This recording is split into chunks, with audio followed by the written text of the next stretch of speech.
Dedicated missionary service returns a dividend of eternal joy, which extends throughout mortality and into eternity.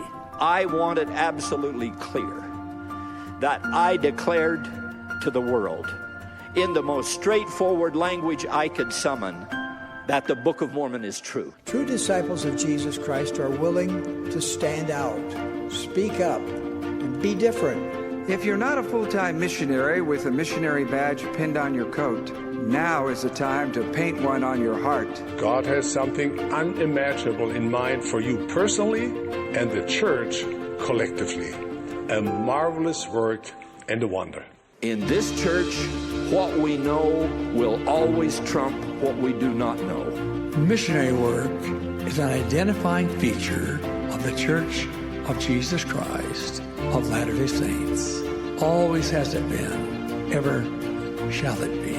Let us be awake and not be weary of well-doing, for we are laying the foundation of a great work, even preparing for the return of the Savior.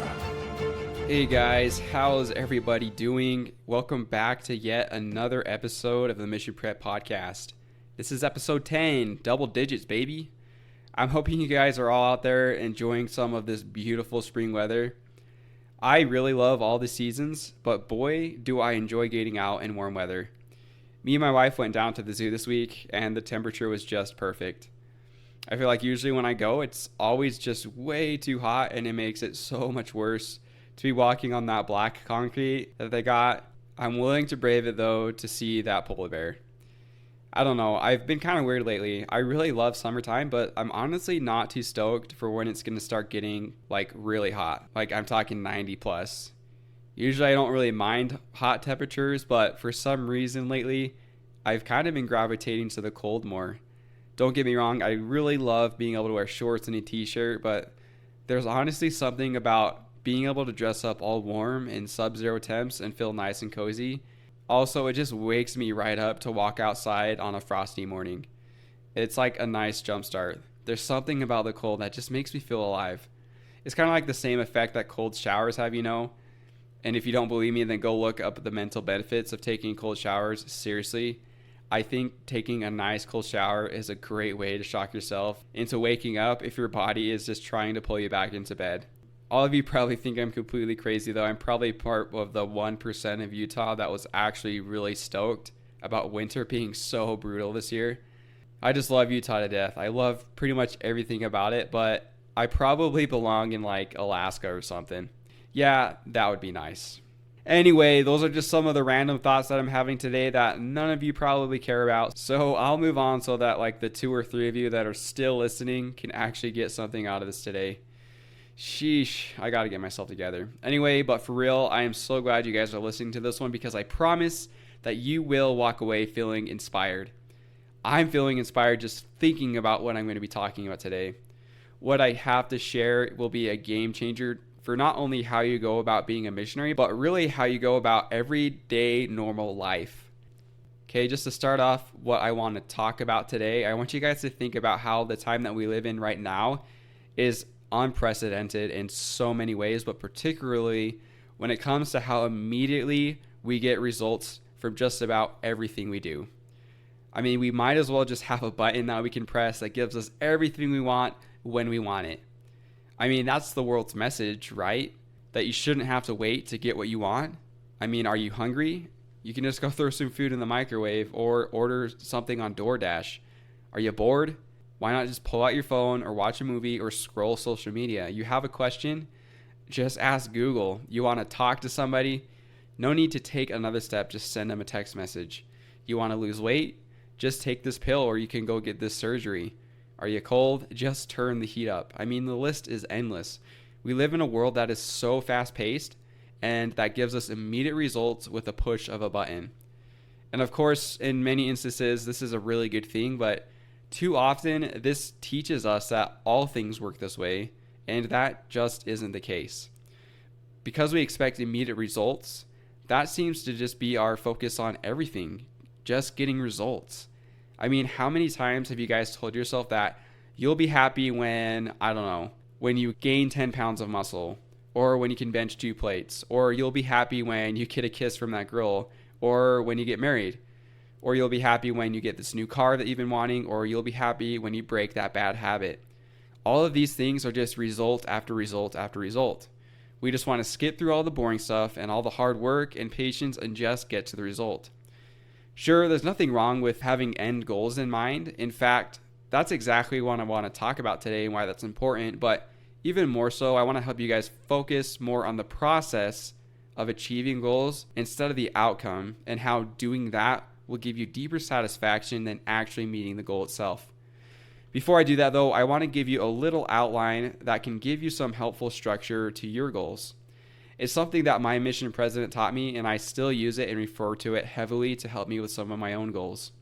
Okay, so I'm just going to use an example of a goal that I had in the past to give you a better idea of this and its application.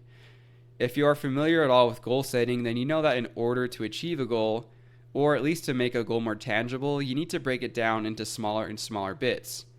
In other words, you start big and then you get smaller and smaller until you know exactly how you can take that first step. So for my example, I'm going to start at the biggest part, or at the top. So the first part is to come up with a vision. Having a vision gives your goal purpose and direction, and because of that, you'll have more motivation for achieving that goal. So we'll just say that for my example, my vision was to become a pro skateboarder. And while that didn't necessarily pertain to the goal that I'm going to use as an example here, it was still something that I dreamed about as a little kid, so we're just going to roll with it. My actual goal was to learn how to do a kickflip. Okay, so now we have a vision, which was to become a pro skateboarder, and a goal, which was to learn how to do a kickflip. Having the vision of becoming a pro skateboarder is going to be what's going to help me remember why I even wanted to learn how to do a kickflip in the first place. This is really important because achieving goals can be really hard, and so we will need to be able to have something beyond the goal itself to help us to stay committed. Okay, so now we have those two parts, but we still need to break it down into smaller steps. The next step is to create a plan of how you're going to achieve that goal. And this is the hard part.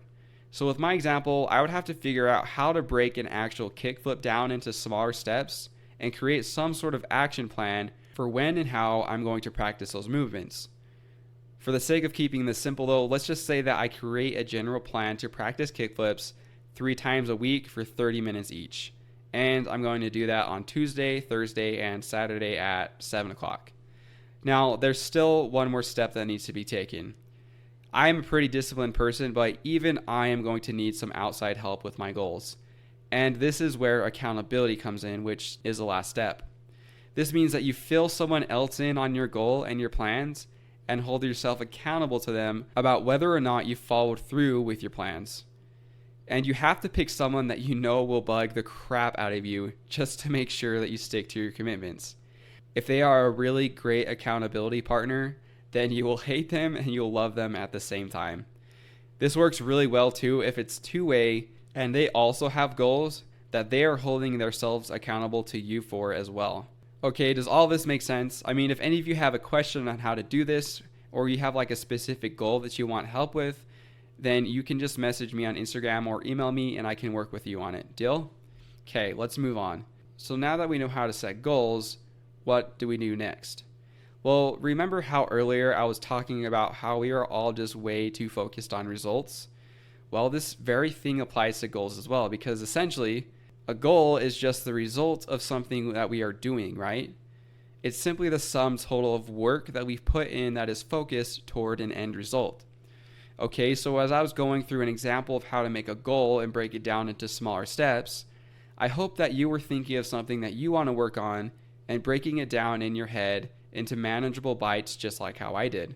So once you have gone through the steps of creating a vision, a goal, a plan, and a way to be accountable, write it all down and then forget about it. Actually, no, don't do exactly that, but the part about achieving the actual goal itself, yeah, you can pretty much just forget about it. You can just put that in the back of your mind because there's really no reason to even have to think about it anymore, because you've written it down and you have created a process that you will go through that will aim you in that direction. Now that you have all those parts put into place, Your aim is set, and now all you have to do is focus on the process, and then the result will just be the byproduct of everything that you do. Something that I have grown really fond of lately is archery, and the principles of shooting a bow really go hand in hand with what I'm talking about here. If all you do is focus on the target that is 20 or 30 yards away from you and just pull the string back and let it rip, then you are going to have a very poor shot. Most likely that arrow is going to end up 3 houses down the street. Executing a good shot requires you to go through a mental and physical process. It has absolutely nothing to do with focusing on where you want the arrow to land, and everything to do with focusing on the process of shooting that arrow. I know it may sound counterintuitive, but the worst thing that you can do when shooting a bow is to hyper focus on your aim. When you do that, you miss all the critical parts of the shot process that are happening right where you are standing. Because once that arrow is released, then you have absolutely no control over it. Shooting a bow is the ultimate mindfulness practice. You have to get inside yourself and consciously focus on the movements that you need to do to complete a controlled shot. Very little of it actually has to do with your aim. Setting your aim is a very brief part of the shot, and once that is done, you basically forget about it and move on with the rest of the process. When you get all caught up in where you want the arrow to land, which is just the result, then you are going to end up rushing through the process and making the right physical movements and botch the shot. Just like with setting goals, once the aim is set, all you have to do is focus on the process, and then the result is just going to be the byproduct. The only way to get that arrow into the bullseye is to be right here, right now, not 20 yards away. Now, if you're someone that is just a rock star at setting goals and achieving them, and it's really helpful for you to be focused on the end result the whole time, then by all means, keep doing that. I know that for me, I have had a lot of goals in the past when that's what I needed to do to pull me through. But I think that at one point or another, we are all going to come to a specific goal or reach a certain point in our life where focusing on the result like that just isn't going to be helpful. This is especially true for those goals that might take months or even years to achieve. If all we are doing is just focusing on getting to the end result, then we are missing out on everything that happens in between. Not only that, but you'll probably find yourself getting discouraged and burnt out. So the magic about reaching your goals isn't actually in reaching your goals. Sure, reaching your goal is going to be great, but that's not where the real success lies. The real success is the change that is going to happen in your lifestyle and what you're going to be doing to build your character. It's the journey, not the destination. Find your happiness and satisfaction in the process and not the outcome. So, how does this all apply to missionary work? Well, let me give you guys a couple of examples. Say you're called to speak in a foreign language, and you create the goal of becoming fluent in that language. Then you've got to learn to love the process of learning that language. I'm talking about the day in, day out of studying, practicing, failing, and learning from your failures. Achieving something like this takes months and months of grueling work, and if you can't learn to love the process because all you are focused on is the end result that's way down the road, then it's going to be much harder than it needs to be. Also, as a missionary, you'll have key indicators for conversion. This means that there will be goals that you'll be setting that should help you know whether or not you are helping others move towards baptism and conversion. Preach My Gospel says that these key indicators identify events and conditions that show a person's progress towards enduring conversion. Preach My Gospel also says that the ultimate measure of success is not in achieving goals alone, but in the service you render and the progress of others. And I would add to your own progress as well. So it seems to me that there's some sort of balance that we need to achieve between setting our direction with goals, but not getting all caught up in the numbers game. Okay, so let's review everything that I've talked about today. First, yes, goals are important and they are necessary. We should be seeking to make goals that will motivate us and stretch us. Secondly, we need to learn how to give our goals a structure that will help us to know where to take the first step. And you can do this by creating a vision, making a goal that will move you in the direction of that vision, making specific plans that will help you achieve your goal, and then creating some kind of accountability system with somebody else. And lastly, we need to remember that our success isn't solely based on achieving that goal. Once we have made the goal, then our aim is set, and then we can now focus on the process, and sooner or later that goal will just be the natural result of getting lost in that process. And yes, reaching that goal will be great, but the real joy is found in the changes that you'll be making in your life to get to that goal. Goal setting isn't about getting results, but about living intentionally. It's about you going out and making good happen in your life rather than sitting around waiting for good to happen to you. Okay, guys, that's about all I have for you today.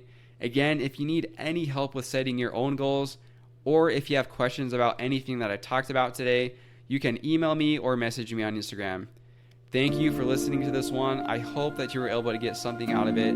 If you did, then please feel free to leave a rating and a review. That's honestly going to be the best way to help get this podcast to reach other preparing missionaries like yourself. And remember that you guys are awesome and that you've got this. I'll catch you next time. Peace.